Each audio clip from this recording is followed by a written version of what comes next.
আগামী ৩০শে এপ্রিল একদিনের জন্য বসতে চলেছে ত্রিপুরা বিধানসভা। মূলত বিভিন্ন বিষয় নিয়ে আলোচনা হতে পারে।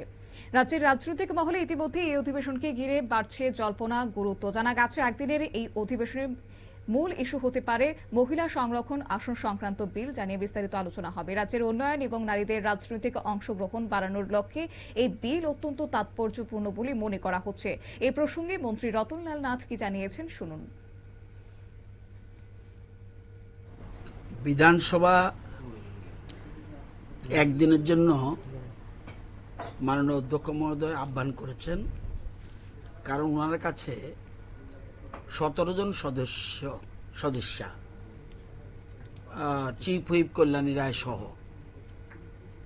একটা দরখাস্ত দিয়েছে, পিটিশন দিয়েছে যে একটা বিষয় নিয়ে, বিষয়টা হলো নোটিশ অফ মোশনের বিষয়বস্তু, ইংরেজি না বলে বাংলা বলছি, ভারতীয় নারীদের সাংবিধানিক অধিকারকে আরো সুদৃঢ় ও সুরক্ষিত করার লক্ষ্যে এই সভা দেশের সকল সংসদীয় রাজনৈতিক দলের মধ্যে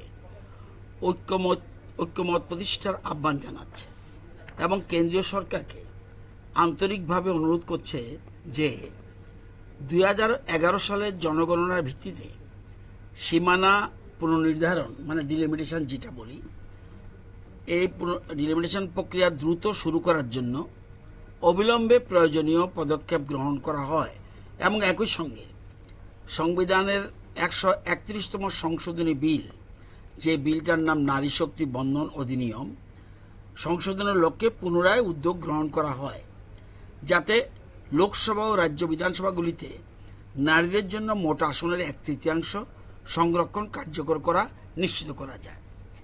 এই বিষয়টা নিয়ে 17 জন এই বিধানসভার সদস্যা একটা চিঠি দিয়ে স্পিকারকে। স্পিকার এই প্রসঙ্গে মন্ত্রী রতনলাল নাথ জানান, আসন্ন অধিবেশনে মহিলা সংরক্ষণ বিলকে কেন্দ্র করে মূল আলোচনা হবে। পাশাপাশি প্রয়োজনে অন্যান্য গুরুত্বপূর্ণ বিষয়ও উত্থাপন করা হতে পারে।